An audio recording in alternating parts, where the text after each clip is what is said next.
नमस्ते दोस्तों। पहले पार्ट में हमने चुनाव सुधारों के कुछ मुद्दों पर चर्चा की। इस पार्ट में भी हम चुनाव सुधारों को लेकर कुछ गंभीर मुद्दों पर चर्चा करेंगे। तो जरूर इस पार्ट को आप पूरा सुनिए और हमारे चैनल को सब्सक्राइब कीजिए। ओके दर्शक मित्रों, नमस्कार। आज हम हमारे चैनल पर चुनाव सुधार पर बात करने वाले हैं। हमारे देश की संसद आगामी 9 और 10 दिसंबर के दिन चुनाव सुधार पर चर्चा करने वाली है। उसके बाद तीसरा है कि कितनी बार वो बन सकते हैं। तो एमपी और एमएलए बनने के लिए भी कोई सीमा होनी चाहिए कि आप ज्यादा से ज्यादा 3 बार एमपी या एमएलए बने और दोनों मिलाकर ज्यादा से ज्यादा 5 बार ही बन सकते हैं। ऐसा कानून आना चाहिए, ऐसा मेरा विचार है, ताकि कोई व्यक्ति 10-10 बार, यानी 10 बार का मतलब 50 साल, 50 साल में वो एमएलए है, 50 साल से वो उसी क्षेत्र का एकमात्र एमएलए है, दूसरा कोई विचार या दूसरी कोई पीढ़ी को मौका ही नहीं मिल रहा है और पूरा सिस्टम उसके अंडर में चला आता है। प्रैक्टिकली देखा जाए तो अगर इतना पुराना एमएलए होगा तो इसमें भी सुधार होना चाहिए। उसके बाद एक बहुत बड़े सुधार की आवश्यकता है, जो कई यूरोपियन देशों में बहुत लागू है आज भी, कि अगर आप एक बार एमपी एमएलए बन गए तो आपके सारे बिजनेस, सारे व्यवसाय आपको बंद करने पड़ेंगे, चाहे जो भी हो, आप कुछ भी करते हो। हमारे देश में भी ये प्रावधान है, लेकिन कुछ लोगों को उसमें छूट है। खासकर जैसे उदाहरण के तौर पे देखा जाए तो वकीलों को, वकील अपना धंधा भी कर रहे हैं, प्रोफेशन है, और सांसद भी है, ये भी है, ठीक है। वो ऐसा कहेंगे कि इससे क्या फर्क पड़ता है, फर्क तो पड़ता है ना। आदमी के पास 24 घंटे ही है, वो धंधा भी कर रहा है और मतलब वो पार्ट टाइम जैसा एक दिन वकालत करने चला गया, एक दिन सांसद का काम कर रहा है। तो ऐसा नहीं, आप सांसद बने, आपको 24 घंटे 365 दिन सिर्फ लोगों का ही काम करना है। तो इस तरह हर चीज पर प्रतिबंध होना चाहिए कि आप जनता के प्रतिनिधि तो सिर्फ जनता की सेवा करें, कोई धंधा नहीं, कोई बिजनेस नहीं, कुछ नहीं। इसलिए जिसको इंटरेस्ट होगा वो आएगा, जिसको समाज की सेवा करनी। इसके बाद चुनाव सुधार, जिस तरह एमपी एमएलए बनने के लिए प्रावधान है, उसी तरह प्रधानमंत्री और मुख्यमंत्री और कैबिनेट मंत्री, इनके लिए भी एक प्रावधान होना चाहिए कि आप ज्यादा से ज्यादा 2 या 3 बार, मैंने अपनी तरफ से कहा है कि आप 2 बार, मैक्सिमम 2 बार, यानी कि 10 साल आप प्रधानमंत्री बने, मुख्यमंत्री बने, बस 10 साल में आपको जो अपनी नीतियां हैं, आपको जो काम करना है वो आप लागू करें, इतना बहुत है। उसके बाद आपको किसी और को मौका देना चाहिए, ताकि नए विचारों को और नए सृजन को जो प्रक्रिया है वो रुके नहीं। यहाँ तो हमने देखा है कि जिस उम्र में हमारे घर के लोग खटिया पकड़ लेते हैं, उस उम्र में भी लोग इन पदों पर बने रहते हैं और छोड़ना चाहते ही नहीं बिल्कुल। ऐसा, वो तो ऐसे कामना करते हैं कि हम इसी पद पर ही स्वर्गवासी हो जाए, जो कि उचित नहीं है, क्योंकि देश को हमेशा नए विचार, नए उत्साह और नए सर्जन की जरूरत होती है। इसलिए 10 साल काफी है, किसी भी व्यक्ति को मौका देना, 10 साल बहुत हो गया। उसके बाद कि जो चुनाव में जीतने के बाद पक्ष बदला जाता है, पार्टी बदली जाती है, खासकर अभी जैसे महाराष्ट्र में हमने देखा, उस कानून को बहुत स्ट्रिक्ट बनाने की जरूरत है। उसमें जो कुछ लूप होल्स है उनको दूर करके कड़ा कानून बनाना चाहिए, और जो पार्टी चेंज करेगा उसको 10 साल के लिए इलेक्शन लड़ने पर से प्रतिबंधित कर देना चाहिए। और जो अक्सर इसमें क्या होता है कि जो विधानसभा के अध्यक्ष होते हैं उनके पास सत्ता होती है कि कौन पार्टी बदला है, सही है कि गलत है, और उसकी कोई लिमिट नहीं है।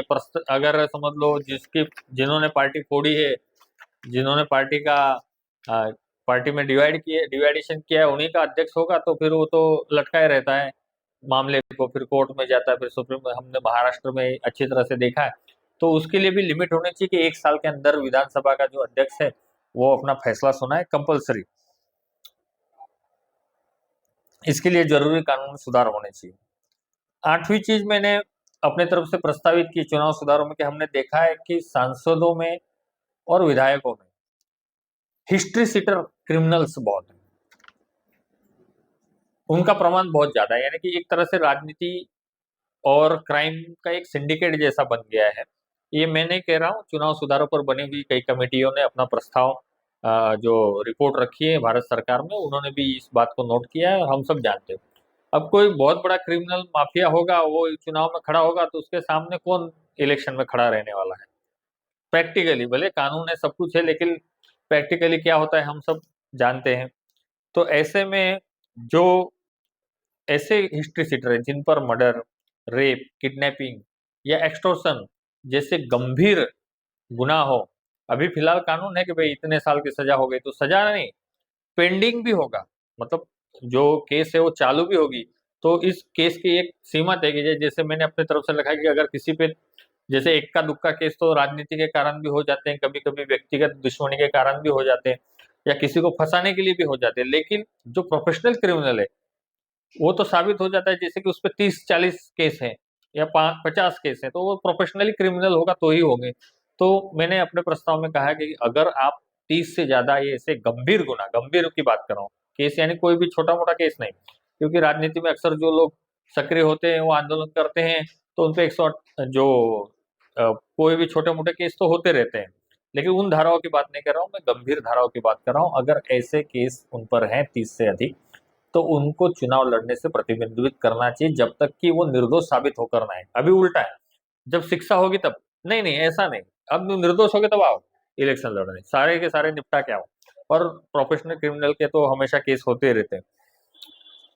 ये एक जरिया हो सकता है राजनीति को माफियाओं से दूर करने का।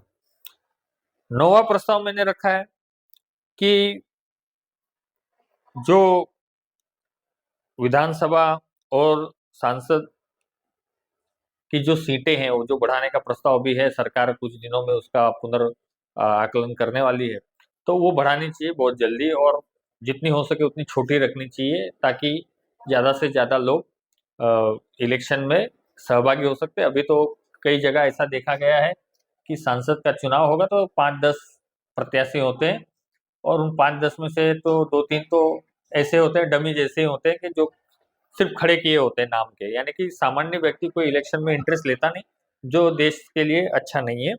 और जो स्थानीय निकाय के चुनाव है, कई जगह देखा है कि हमने 4 कॉर्पोरेटरों का एक वार्ड, ये नहीं होना चाहिए, एक ही कॉर्पोरेटर का एक वार्ड, इस तरह से वार्ड का सीमांकन होना चाहिए। 10वां प्रस्ताव हमने रखा है कि जो अपक्ष प्रत्याशी हैं, जो बार बार फॉर्म भर देते हैं, जिसके बारे में कई कमेटियों ने भी अपना अच्छे अच्छे प्रस्ताव दिए, मैंने अपनी तरह से रखा है कि भाई जो इलेक्शन अपक्ष हारेगा उसको नेक्स्ट टाइम जब वो फॉर्म भरेगा तो उसका डिपॉजिट डबल हो जाना चाहिए, और जो अपक्ष उम्मीदवार 5% से कम वोट ले उस पर 10 साल के लिए लड़ने से प्रतिबंधित कर देना चाहिए, 10 साल के लिए। और जो 3 बार अपक्ष के तौर पे हार जाए उसे पूरी लाइफ इलेक्शन लड़ने से रोकना चाहिए। अब आप ये कहेंगे कि ऐसा क्यों? क्योंकि कई बार तो हमने देखा है कि कई पार्टियां कुछ लोगों को जानबूझकर अपक्ष खड़ा करती है वोट तोड़ने के लिए, या कुछ अपक्ष जानबूझकर खड़े होते हैं। तो इस तरह से व्यवस्था को सुधारने के लिए इसकी बहुत आवश्यकता है। 11वां जो मैंने प्रस्ताव अपना रखा है वो है कि चुनाव से 6 महीने पहले, चुनाव की जो अंदाजित तारीख होगी उससे 6 महीने पहले तक आपको किसी भी गवर्नमेंट को, वो जो गवर्नमेंट सत्ता में है, शासन है, जिसका इलेक्शन है, उसको कोई भी एडवर्टाइज देने से मना कर देना चाहिए, किसी भी तरह के एडवर्टाइज। क्योंकि फिर वो क्या होता है कि आचार संहिता से पहले सब कुछ प्रचार हो जाता है और उसका इफेक्ट होता है सरकारी खर्चे पर। उसके अलावा मैंने ये भी कहा है कि जिस तरह से चुनाव से 48 घंटे पहले इलेक्शन का प्रचार रुक जाता है, उसी तरह टीवी पर इंटरव्यू देना भी रोक देना चाहिए, टीवी पर दिखाना भी रोकना चाहिए। क्योंकि कुछ लोग उसका क्या फायदा करते हैं कि जिस दिन इलेक्शन होता है, और आजकल तो अलग अलग फेस में इलेक्शन होता है, तो जिस फेस में चुनाव प्रचार रुक गया है उस फेस में वो टीवी पे इंटरव्यू देते हैं दूसरी जगह जाकर। तो जहाँ पे आचार संहिता लागू है या जहाँ चुनाव प्रचार रुक गया, वो लोग भी तो टीवी देखते हैं ना। तो इसका भी जो हथकंडा है इसको भी रोकने की जरूरत है। उसके बाद बूथ वाइज जो आंकड़े दिए जाते हैं चुनाव आयोग के द्वारा, वो ना दिए जाए, जो जो रिजल्ट है उसको घोषित किया जाए और उसको समराइज करके घोषित किया जाए, क्योंकि उसका फायदा कई चुनाव में पार्टियां जो है वो वो अपने फायदे के लिए इस आंकड़ों का उपयोग करती है, और ऐसा उपयोग करती है कि अच्छी तरह से उसे मैनेज करती है।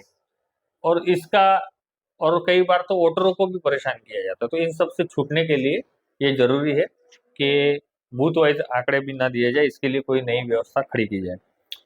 इसके बाद मैंने एक प्रस्ताव ये रखा है, जो शायद जिस पर कोई भी पक्ष जो है वो संसद में चर्चा करने की हिम्मत नहीं करेगा, लेकिन मैंने की है। मैं क्यों नागरिक हूँ, मुझे किसी पक्ष से कोई लेना देना नहीं है, लेकिन हमें ये प्रस्ताव भी हमने रखा है जिसके तहत पार्टी में भी ये नियम लागू पड़ जाए, पॉलिटिकल पार्टी में भी, कि कोई एक व्यक्ति कितने दिनों तक राष्ट्रीय अध्यक्ष रह सकता है या किसी एक परिवार का व्यक्ति कितने दिनों तक राष्ट्रीय अध्यक्ष रह सकता है। क्योंकि हमने देखा है कि कुछ पार्टियां पारिवारिक पार्टियां बन गई है, तो उस पर भी लिमिट आनी चाहिए, उसका भी रूल होना चाहिए, उसमें भी आरक्षण लगा देना चाहिए ताकि किसी एक जाति पे चलने वाली पार्टियां ना बने।